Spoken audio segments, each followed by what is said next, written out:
ఈ roads PPP విధానంలో రాష్ట్రంలో రోడ్ల అభివృద్ధి అలాగే మెయింటెనెన్స్. పీపీపీ మీన్స్ అందరికీ తెలిసిందే, వ్యూవర్స్ కోసం one more time, public private partnership. దీంట్లో ఒకసారి కాంట్రాక్ట్ కోసం టెండర్లు పిలవటం, మళ్ళీ రోడ్లకు గుంతలు పడితేనో మెయింటెనెన్స్ కోసం మళ్ళీ టెండర్లు పిలవటం, ఈ టెండర్ ప్రాసెస్ అంతా డిలే అవ్వటం, ఈ లోపల రోడ్ల గతి అలాగే ఉండటం, సంవత్సరాల తరబడి రోడ్ల పరిస్థితి ఏంటని చూస్తున్నాం మనం రాష్ట్రంలో ఎలా ఉందనేది. దీన్ని దృష్టిలో పెట్టుకొని ఒక కొత్త కాన్సెప్ట్ అంటున్నారు. పీపీపీ కాన్సెప్ట్ అనేది ఉంది, కానీ రోడ్ల విషయంలో ఈ కాన్సెప్ట్ తీసుకుందాం అనేది ప్రతిపాదన. ప్రభుత్వ పరిశీలనలో ఉందంటున్నారు. ఒకసారి కనుక ప్రభుత్వం ఓకే చేస్తే ఒకే అంటే టెండర్లు పిలిచిన తర్వాత ఎవరైతే కాంట్రాక్ట్ దక్కించుకుంటారో ఆ కాంట్రాక్టర్దే బాధ్యత రోడ్లు వేయటం దగ్గర నుంచి రోడ్ల మెయింటెనెన్స్ నెక్స్ట్ 10 years పాటు. అంటే మధ్యలో రోడ్లు ఏమన్నా పాడైపోయినా ఎప్పటికప్పుడు ప్రాపర్గా మెయింటైన్ చేయటం. మరి నిధులు మరి కాంట్రాక్టర్కి ఇచ్చేటటువంటి డబ్బు ఏదైతే ఉంటుందో అది ప్రభుత్వం మీద ప్రజల మీద భారం పడకుండా ఆ కాంట్రాక్టర్కి ఆ రోడ్డుకి ఇరువైపులా లేదా రోడ్డు మధ్యలో అడ్వర్టైజింగ్ హోర్డింగ్స్ అలాగే పార్కింగ్ ద్వారా వచ్చే ఆదాయం 10 సంవత్సరాల పాటు అతనే తీసుకునేటట్లుగా ఒక ప్రతిపాదన చేసింది ప్రభుత్వం. మీ ఐడియా ఏంటి సార్ బాజీ గారు? Is it A worthy concept? Of course మనకు మధ్యలో ఒకటి వేరేది కూడా వినపడింది, మీకు గుర్తుందో లేదో. అసలు రాష్ట్ర రహదారుల మీద కూడా టోల్స్ పెడతాము, ప్రజల నుంచి వసూలు చేద్దామని అనేది ఏదో ఒకటి వచ్చింది. వెంటనే వ్యతిరేకత వస్తుందని చెప్పేసి అనుకుని మరి దీనికి షిఫ్ట్ అయ్యారు. మరి ఇది ఏమన్నా సక్సెస్ అయ్యే అవకాశం ఉందా ఈ ఫార్ములా?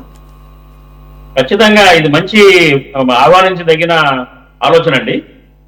ఎందుకంటే ఇవాళ ప్రభుత్వం దగ్గర నిధులు లేవు, ఖర్చు పెట్టి లావిష్గా రోడ్లు వేయడానికి నిధులు లేవు. ఓ పక్క చూస్తే 5 ఏళ్లలో రోడ్లన్నీ కూడా అంత గుంతలమయం. నిన్న ఈ ప్రభుత్వం కూటమి ప్రభుత్వం అధికారంలోకి వచ్చిన తర్వాతే నేను అక్కడక్కడ ప్రయాణాలు చేస్తుంటే ఆ గుంతలు పూడ్చడానికి కాస్త మట్టి వేసి తారేసి ఏదో చేస్తున్నారు ప్యాచింగ్. అది కూడా వర్షాలు కొడితే రేపు అవి మొత్తం పోతాయి. కాబట్టి ఏంటంటే ఇవాళ రోడ్ల పరిస్థితి రాష్ట్రంలో మెయిన్గా అంటే రూరల్ ఏరియాస్లో రోడ్లు, ఈ హైవేస్ ఇవన్నీ బాగానే ఉన్నాయి కానీ రూరల్ ఏరియాస్లో భయంకరంగా ఉన్నాయండి రోడ్స్. అసలు మన 4 వీలర్స్ కానీ 2 వీలర్స్ వెళ్ళాలన్నా కానీ చాలా మరి ఒక ట్వీట్ చేసినట్టే ఒక రోడ్ల మీద వెళ్ళాలంటే అలా ఆ రకంగా ఉన్నాయి పరిస్థితులు. కాబట్టి ఏంటంటే ఈ నేపథ్యంలో ఈవేళ ఈ కూటమి ప్రభుత్వం ఆలోచన అనేది మంచి ఆలోచన. కాకపోతే మళ్ళీ ఇక్కడ చూడాల్సింది ఏంటంటే ఏదైతే నియమ నిబంధనలు ఈ పీపీసీపీ సిస్టంలో కాంట్రాక్టర్లకి ఇస్తారో మళ్ళీ వాళ్ళు జరగలాగా ప్రజల మీద పీల్చుకునేలాగా కాకుండా వాళ్ళ మీద కూడా కంట్రోల్ తోటి వాళ్ళకి సొమ్ము చేసుకునే అవకాశం ఇవ్వాలనేది నా అభిప్రాయం.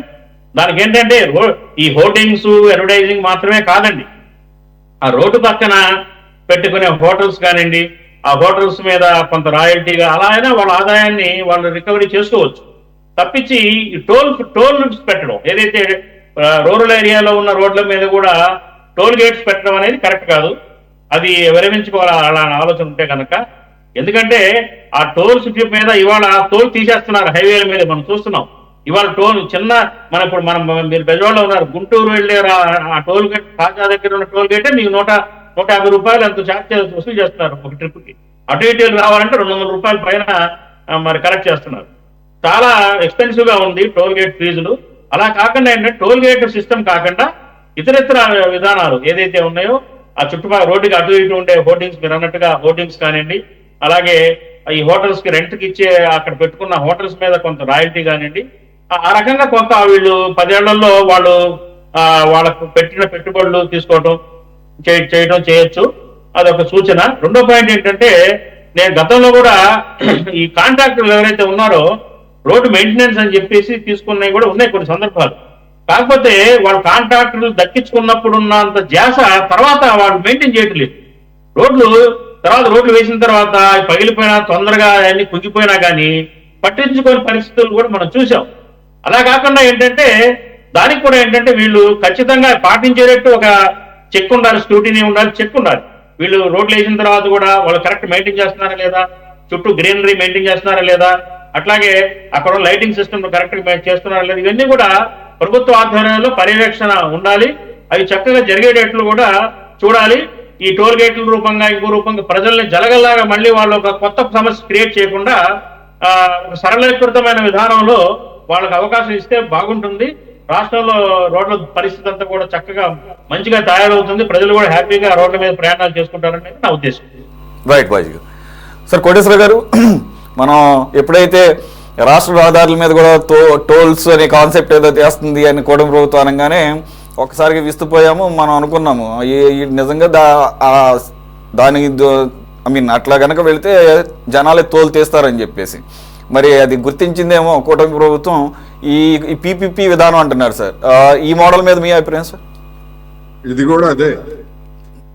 ఇప్పుడు పీపీపీ విధానం అంటే ఎవడు దాన ధర్మాలతో చేసి ఏ కాంట్రాక్టర్ లేదా ఏ కంపెనీ రోడ్లు వేసి ఉచితంగా ప్రజాసేవ చేయదు. ప్రభుత్వమే ప్రజాసేవ చేయనప్పుడు ప్రైవేట్ వాడు వచ్చి ప్రజాసేవ చేసి రోడ్లు వేస్తానంటాడు ఎవడన్నా. పైకి ఏదన్నా చెప్పొచ్చు కానీ అల్టిమేట్ గా ఏంటంటే తోలు తీయడమే. ఇప్పుడు నేషనల్ హైవేస్ మీద ఎట్లాగే తోలు తీస్తున్నారు, మిగిలినటువంటి అటువంటి రోడ్లు ఎక్కడ అప్పగిస్తే అక్కడ వాటి మీద కూడా తోలు తీయడం తప్ప మరొకటి కాదు. అది అల్టిమేట్ గా జనం మీద భారం పడుతుంది అనేటువంటిది స్పష్టం.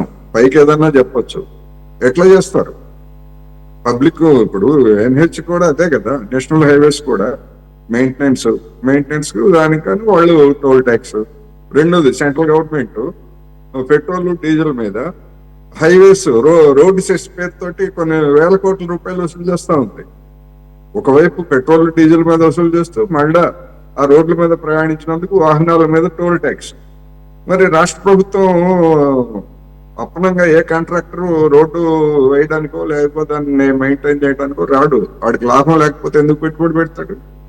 అందువల్ల మళ్ళా ఇది కూడా డెఫినెట్ గా అదే పని, టోల్ ట్యాక్స్ లేకపోతే ఇంకోటి ప్రైవేటీకరణ అంటే అదే. ఇప్పుడు నేషనల్ హైవేస్ ప్రైవేటీకరణ కదా, ప్రైవేట్ వాళ్ళే కదా చేస్తా ఉంది.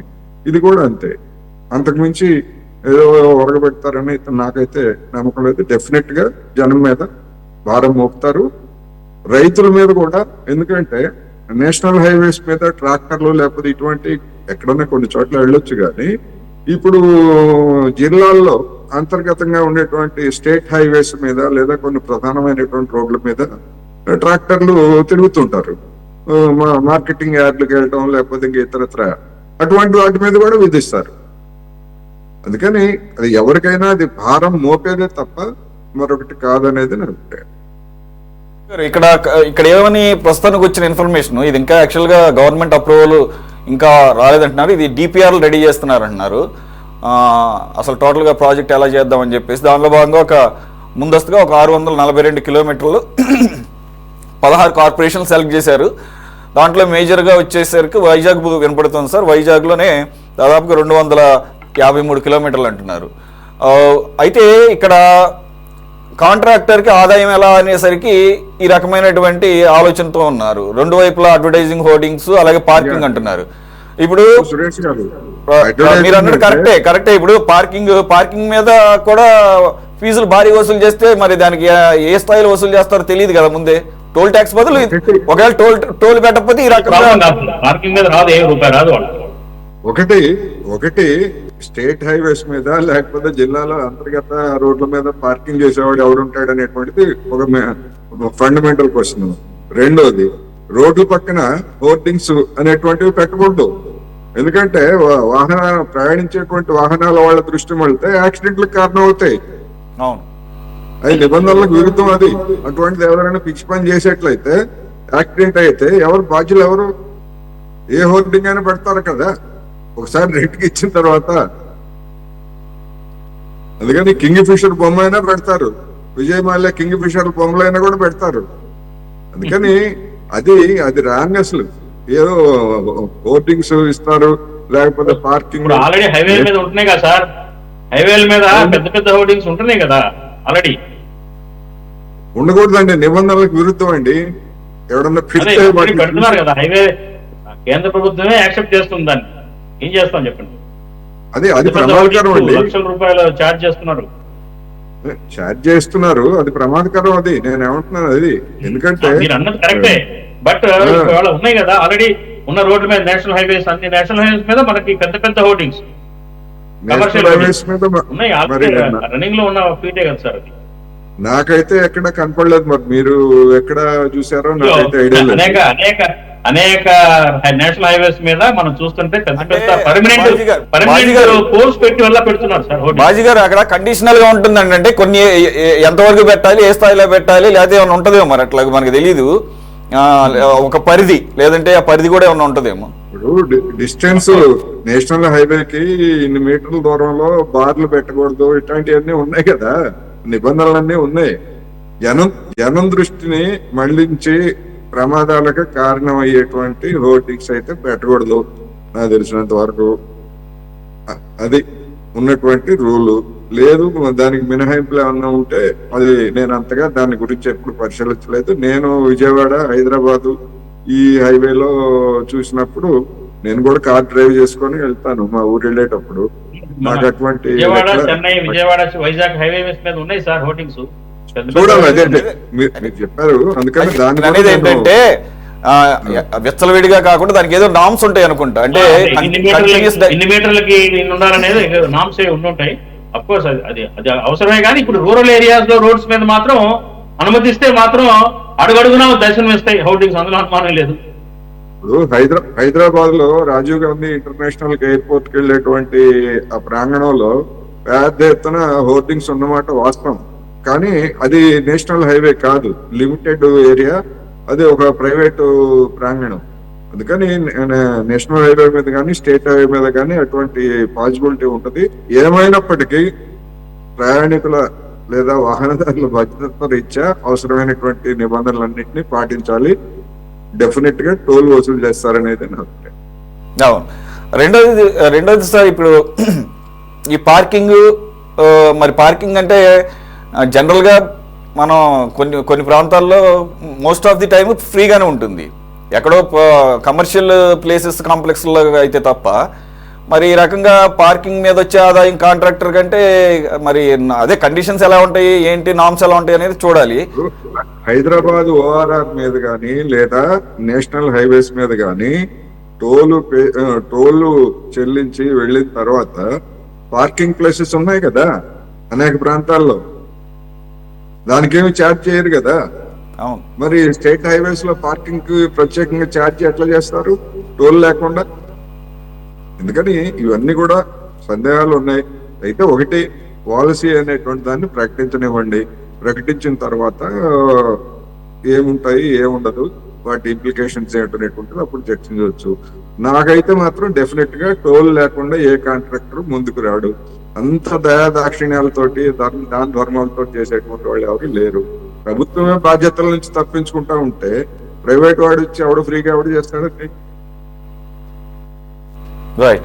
శ్రీనివాస్ చౌదరి గారు, ఏంటి కాన్సెప్ట్ బూమ్రాంగ్ అవుతుందా? కోటేశ్వర గారు కొన్ని అంశాలు లేవనెత్తారు, బాజీ గారు ఏమో కొంత పాజిటివ్గా రియాక్ట్ అయ్యారు. Of course it's too early to predict. As Koteswara గారు మెన్షన్డ్, కంప్లీట్గా ఆ స్కీమ్ ఎలా, విధి విధానాలు ఎలా ఉంటున్నాయి అని బయటకు వచ్చిన తర్వాత ఒక క్లారిటీ ఉంది. కాకపోతే ప్రతిసారి కొత్త కాంట్రాక్టర్లని ప్రతిసారి టెండర్లు పెట్టడం, ఈ కాంట్రాక్టర్లను సెలెక్ట్ చేయడం, ఇదంతా టైం టేకింగ్ ప్రాసెసే కదా. సరే, ఎలా చేస్తారు, అతనికి ఆదాయం ఎలాగూ, లేదంటే ప్రభుత్వం భరిస్తుంది ఏంటని పక్కన పెడితే, ఒకటే కాంట్రాక్టర్కి 10 సంవత్సరాల పాటు ఒకసారి కాంట్రాక్ట్ దక్కించుకున్న తర్వాత నీదే బాధ్యత అనుకున్నప్పుడే ఉన్నా కాస్త రెస్పాన్సిబిలిటీ ఉండే అవకాశం ఉంది. ఎందుకంటే అడ్డగోలుగా నాణ్యత లేకుండా రోడ్డు వేస్తే మళ్ళీ తర్వాత నేనే వేసుకోవాలి, మళ్ళీ డబుల్ పని, మళ్ళీ డబుల్ ఖర్చు అని. అఫ్కోర్స్ ఎంత క్వాలిటీగా వేసినా కానీ మన ఇండియన్ రోడ్డు మరి డిజైన్స్ ఎవరు చేస్తారో నాకు తెలియదు, కానీ వాటర్ స్టాగ్నెంట్ అవ్వకుండా రోడ్డు అనేది డిజైన్ చేయాలి. అది బేసిక్ రూల్. అది మరి డెవలప్డ్ కంట్రీస్లో ఎంత వర్షం పడినా కానీ రోడ్డు మీద వాటర్ ఉండదు, డ్రైనేజ్ సిస్టమ్ పక్కాగా ఉంటాయి.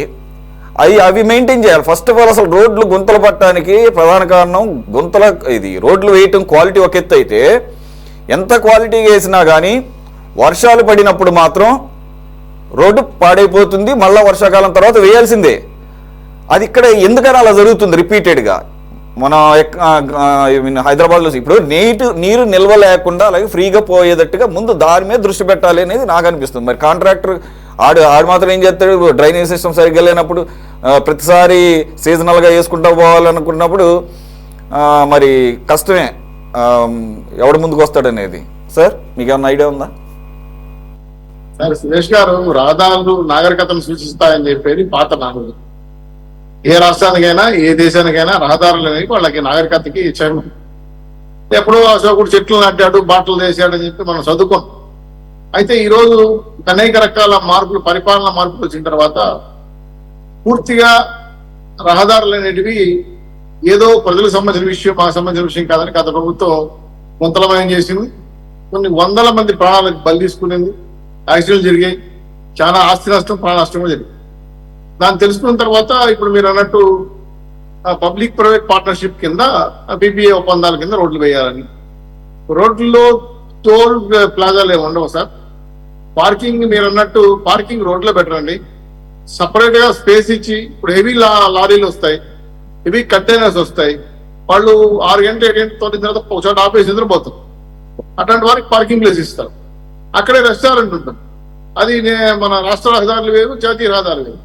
రాష్ట్ర రహదారులకి రెస్టారెంట్ ఇచ్చుకోవచ్చు. ఆ రెస్టారెంట్ పక్కన హోటింగ్లు పెట్టుకోవచ్చు. ఎందుకంటే స్టాపింగ్ పాయింట్, హోటింగ్లు అంటే దాని బట్టి పెట్టుకుంటూ వెళ్ళరు సార్. కొన్ని లిమిటెడ్ పాయింట్స్ పెట్టుకొని ఒక చోట హోటింగ్స్ పెట్టడానికి కోసం రెస్టారెంట్ దగ్గరనో, ఫ్యూల్ స్టేషన్స్ కాడనో, లేదంటే వెహికల్ మెయింటెనెన్స్ షెడ్లు కాడనో, లేదంటే విద్యుత్ కార్లు అయితే ఛార్జింగ్ పాయింట్లు కాడనో, లేదంటే రెస్టారెంట్లు కాడనో, లేదంటే మనం సులభ కాంప్లెక్స్ లాగా కొన్ని రోడ్డు పైకి పెడతాం కాబట్టి అవంటి చోట కూడా పెట్టచ్చు. అలాగే మీకు రహదారుల వంటి కొన్ని కేబుల్స్ వస్తాయి. అది ఎలక్ట్రికల్ కేబుల్ కావచ్చు, అలాగే డిష్ కేబుల్ కావచ్చు, అనేక రకాల కేబుల్స్ వస్తాయి. వీటినన్నింటినీ కూడా మెయింటెనెన్స్ తీసుకుంటే కాంట్రాక్ట్కి భారీగా ఆదాయం వస్తుంది. అయితే టోల్ పెట్టకూడదు అని చెప్పి మాత్రం నిర్ణయం తీసుకున్నారు. ఇంకా ఈ నిబంధనల్లో చాలా మార్పులు వస్తున్నాయి, చర్చలు జరుగుతున్నాయి.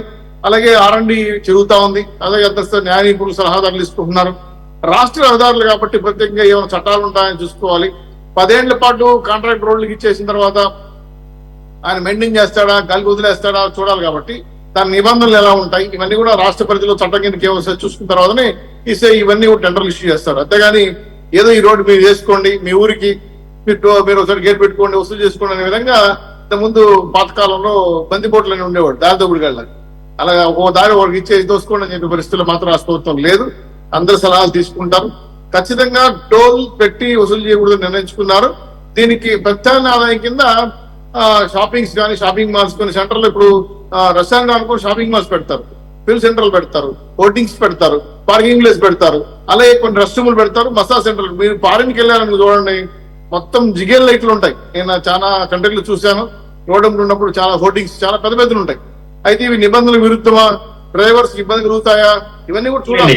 మన ఇండియన్, ఒక నిమిషం సార్, ఇండియన్ రోడ్స్ వేరు, ఫారిన్ రోడ్స్ వేరు. ఫారిన్ రోడ్ లో నిబంధనలు వేరు, మన ఇండియన్ రోడ్స్ పరిస్థితి వేరు. ఎందుకంటే ఇంకోటి ఏంటంటే ఫారిన్ రోడ్లలో ఇంత వెయిట్ కలిగిన వెహికలే పోవాలని నిబంధన ఉంటుంది. మన ఇండియాలో అంటే ఉండదు, ఎన్ని టన్నులైనా పోతా ఉంటుంది ఏదో దారిమిటి. అవి బిజ్జులు కూలిపోవచ్చు, గుంతలు పడిపోవచ్చు, పట్టించుకో. కాకపోతే మీరు అన్నట్టు వాటర్ స్టోరేజ్ కాకుండా టెక్నాలజీ ఫారిన్ లో ఉంది.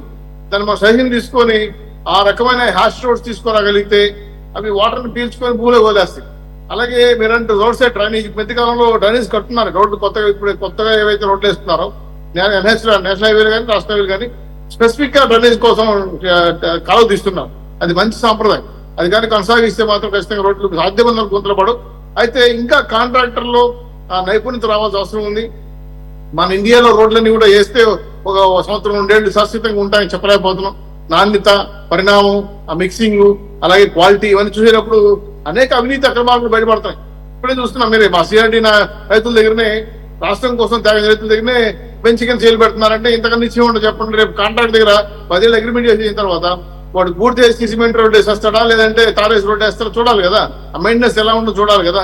కాబట్టి నిబంధనలు చాలా ఉంటాయి సార్. ఖచ్చితంగా మేధావులు సలహాలు తీసుకొని ఈ PPA అగ్రిమెంట్లకి నిబంధనలు పెడతారు. నాకు తెలిసి ప్రజల మీద భారం పడకుండా మాక్సిమం ఏదో రకంగా కాంట్రాక్ట్ వినిపించే విధంగా కొన్ని షాపులు కానీ, లేదా కమర్షియల్ ఏరియాలు కానీ, పార్కింగ్ ఏరియాలు కానీ, రెస్టారెంట్లు కానీ, ఫ్యూల్ స్టేషన్ రెంట్స్ కానీ, అలాగే ఛార్జింగ్ స్టేషన్లు కానీ, ఇట్లాంటి చాలా అనేక అంశాలపైన కొన్ని స్టడీస్ జరుగుతున్నాయి. ఇవన్నీ కూడా కేబుల్ అంటే అండర్ గ్రౌండ్ కేబుల్స్ వ్యవహారాలు కానీ ఇవన్నీ కూడా తీసుకొస్తున్నారు. ఇవన్నీ ఒక రకంగా తీసుకొస్తే మాత్రం కాంట్రాక్ట్ బెనిఫిట్ అవుతాడు. అలాగే రాష్ట్ర రహదారులకు సంబంధించి కిలోమీటర్ లెవెల్కి ఎవరు సార్ కొన్ని నిబంధనలు ఉన్నాయి, వాళ్ళ శక్తి మేరకు, వాళ్ళ ఆర్థిక పరిస్థితి మేరకు అట్లా కొంత నిబంధనలు పెట్టుకొని చేయాలనుకుంటున్నారు. ఏదైనా సరే ఇంకా దాన్ని ఫైనలైజ్ కాలేదు పాలసీ. కాబట్టి ఈ పాలసీ ఫైనలైజ్ కానప్పుడు మనం ఊహించి చెప్పలేము. ప్రమాదాన్ని మాత్రం హెచ్చరించగలం కానీ పాలసీ అర్థం కాకుండా మనం సూచనలు చేయాలంటే కూడా కష్టం. కాబట్టి 99% అంటే 1% తేడా ఉండొచ్చు. 99% ప్రజల మీద భారం పడకుండా రోడ్ల నిర్మాణం జరగాలనేది మా ఉద్దేశం. అలాగే మీరన్న పెయిన్ పాయింట్ మెయింటెనెన్స్ ఈ సంవత్సరం వేసిన తర్వాత వాడు వెళ్ళిపోతాడు, మళ్ళీ కుందర పడిపోతే ఇంకోటి వస్తాడు, వాడు మట్టి పోస్తాడు వేసి పోతాడు తెలియదు. ఈ తలనొప్పి లేకుండా 10 ఏళ్ల పాటు మెయింటైన్ చేయాలి. చేయకపోతే ఎటువంటి పెనాల్టీ వేయాలి, దాని కొలాటరల్ జామీన్ ఏ విధంగా పెట్టుకోవాలి, ప్రాపర్టీస్ ఏ విధంగా అటాచ్ చేస్తారు పైన కొన్ని లీగల్ సమస్యలు ఉన్నాయి సార్. అవి కూడా పరిశీలించుకొని ఖచ్చితంగా ప్రజా ఆమోదం మేరకి ఈ కార్యక్రమం తీసుకొచ్చే ఆలోచన ఆర్ఎండి వాళ్ళకు ఉందనేది నేను చెప్పదలుచుకున్నాను. అయితే దీనిలో రోడ్ల భవనాల శాఖ మంత్రి కూడా డిస్కస్ చేస్తున్నారు. మిగతా వాళ్ళు మీలాంటి సలహాదారులు తీసుకునే ప్రయత్నం చేస్తున్నారు. కాబట్టి పాలసీ వచ్చేంత వరకు కొంచెం గందరగోళం లేకుండా రాష్ట్ర ప్రజలు భారం లేకుండా రోడ్లు వేయాలనేది మా ఉద్దేశం. సంక్రాంతికి అంతా మేజర్ గా రోడ్లన్నీ ఫినిష్ చేయాలని బాబు గారు ఇచ్చిన ఆర్డర్. ఆ విధంగా ప్రభుత్వంతోనే రోడ్లు వేస్తున్నాం. నెక్స్ట్ జనరేషన్ నెక్స్ట్ వచ్చే పాలసీలు ఇవి వస్తాయి. ఇప్పటి వరకైతే ఆ పాలసీ రోడ్లు ఏమీ చెప్పాల. సంక్రాంతి లోపల అన్ని రోడ్లు ఫినిష్ చేసేయండి బాగా నీట్ గా, తర్వాత మనం మెయింటెనెన్స్ సందర్భంగా ఇద్దామని చెప్పాలనుకున్నాను బాబు గారి నిబంధనలు. కాబట్టి ఈ సంక్రాంతి లోపల అన్ని కూడా టెండర్లు చేయరు. ఆ తర్వాత రోడ్లన్నీ బాగా అయిన తర్వాత నెక్స్ట్ మెయింటెనెన్స్ నుంచి నెక్స్ట్ కొత్త రోడ్ల గురించి రాష్ట్ర రాజధాని మీద ఏంటి నిర్ణయం తీసుకొని పైన మంత్రివర్గం కేబినెట్ కాకుండా మీ ఇలాంటి సలహా తీసుకొని మంచి పాలసీ తీసుకొస్తామని చెప్పి నా ఆలోచన సార్. ఓకే శ్రీనివాస్ గారు. బాజీ గారు, you want to add something before close? అవునండి, ఇందాక మన కోటేశ్వర గారు చెప్పినట్లుగా ఏంటంటే ఆదాయం లేకపోతే ఏ కాంట్రాక్టర్ కూడా సరిగ్గా పనిచేయడు. ఒకవేళ కాంట్రాక్ట్ దక్కించుకున్నా గానీ వాళ్ళకి సరిగ్గా గవర్నమెంట్ నుంచి ఫండ్స్ కొంత ఇవ్వాలి. ఇవ్వకపోతే ఈ ఆదాయం లేదని నాసిరకంగా రోడ్లు వేస్తాడు, మళ్ళీ మామూలు అవుతుంది కదా. అలా కాకుండా ఏదైతే స్పెసిఫికేషన్స్ మనం చేస్తారో ఆ స్పెసిఫికేషన్స్ ప్రకారంగా రోడ్లు క్వాలిటీ ఉండాలంటే కనుక వాడికి ఇన్కమ్ కూడా ఉండాలి. ఇన్కమ్ ఉండే విధంగా కూడా వాడికి అనుకూలమైన విధానంలో కూడా ప్రభుత్వం ఆలోచించాలి. అవసరమైతే నిపుణుల కమిటీ ఒకటి వేసి ఏ రకంగా దీనికి ఫ్రేమ్ చేయొచ్చు, ఈ పాలసీని ఫ్రేమింగ్ చేయాలనే దాని మీద ఒక అఖిలపక్ష కమిటీయో లేదా నిపుణుల కమిటీయో వేసి దీన్ని రూపొందిస్తే బాగుంటుందనేది నా ఉద్దేశం.